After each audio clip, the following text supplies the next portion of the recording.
What the failed assassination attempt on former President Donald Trump tells me is that the most dangerous men walking this planet aren't the ones walking the streets with a weapon. They're not in a car about to pull up. They don't have a badge.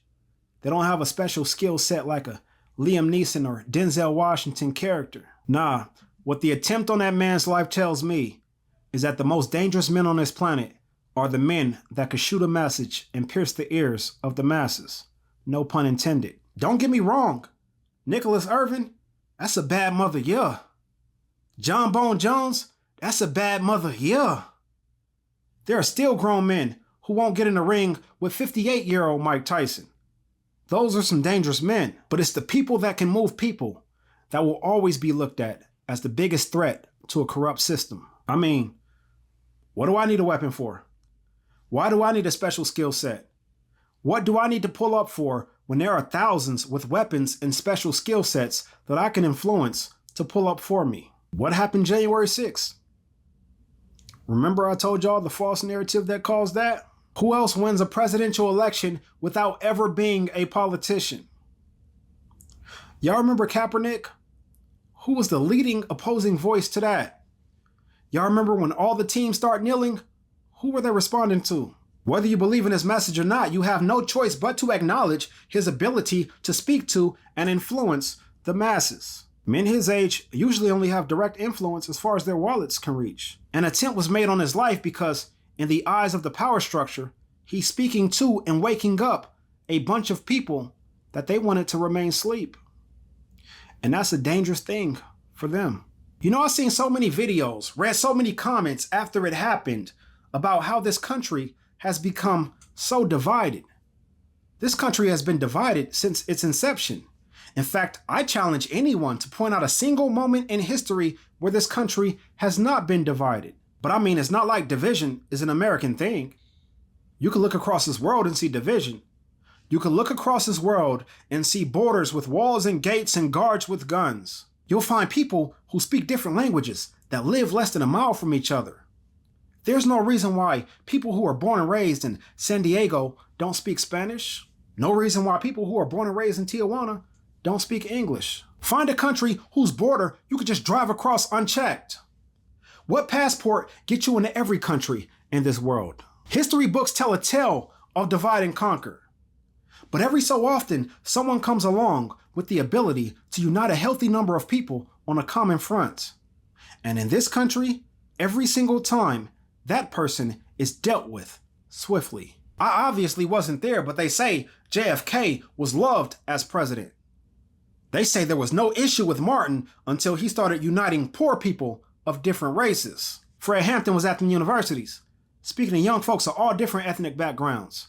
Power to the people. As Julie Woods, an older white male who regularly contributes to my comment section, correctly stated, there were 3 different Malcolms. The one we know was a beast. That last one was going to be a monster. I believe his best work was yet to come. He was about to change the world. His assassination, I believe, is the most consequential in the history of the Black American experience. There was another thing that Julie wrote in that same comment that I wanted to respond to, but I'll do that in a different video. See, the biggest fear of any entity that capitalizes off of keeping people divided is unity, which, as Major Benson Winifred Payne stated, is the key word in unit without the Y. The Panthers had to be thoroughly dismantled because they were a united front, the likes of which hadn't been seen since when Malcolm first joined the nation, and rapidly growing. Power to the people wasn't just a slogan. It's what they wanted to deliver. The more someone like Fred Hampton spoke, the bigger the stage that he spoke on, the more the fear of a true uprising grew. They had to get rid of that man. This is why I laugh when someone jumps in the comments on some, well, get up and do something about it then, instead of just talking. All it tells me is, y'all don't know where the battlefield is, which is exactly why we're getting our asses handed to us in this battle. Y'all out here stacking up weapons. It's a Cold War. Black man, look around. The man that's most likely to cause you harm looks like you. The woman with your hue is vocal about wanting nothing to do with you. You don't have a community. You have been finessed on every front, and not even a slingshot was aimed at you during the process.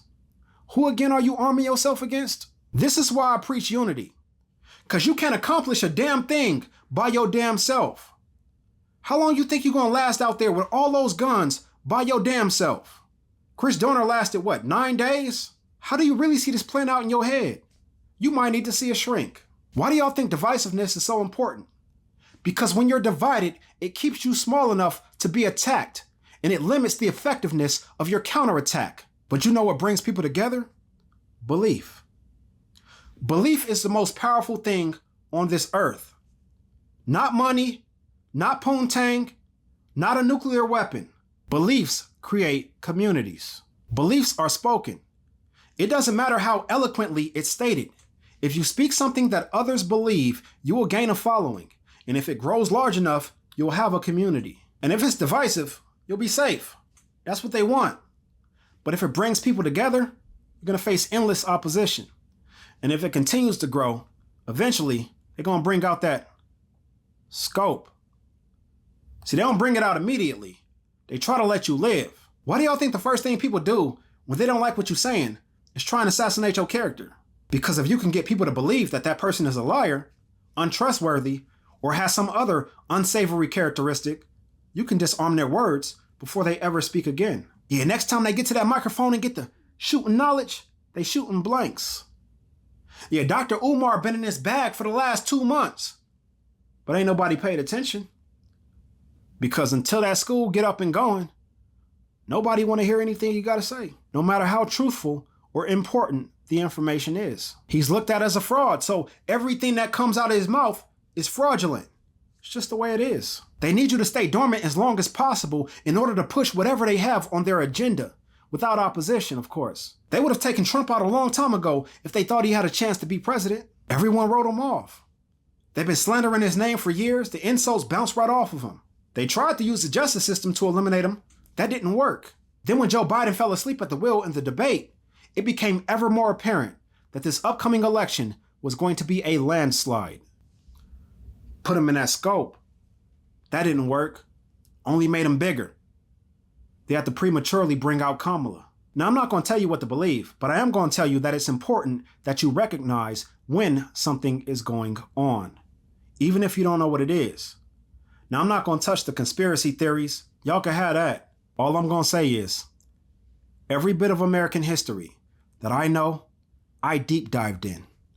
Nothing surprises me when it comes to this country. It's important for all of us to develop our voices and speak on the things that impact our communities. We can't keep letting them take out our leaders and kill the progress of our movements by instilling the same fear of assassination in us. The people should never fear a government that's substantially smaller than the people. We ask why we look at our celebrities as leaders. It's because those amongst us with true leadership skills are afraid to get on the stage and speak in America. We might not be so lucky to turn our heads in a timely manner.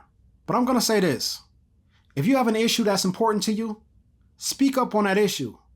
Whether that's in a song, a blog, a book, a podcast, or any other publication. If you're not willing to put your name and face in front of your issue, not willing to risk your career or your relationship or anything else for your issue, that's fine. But shut the fuck up talking to me.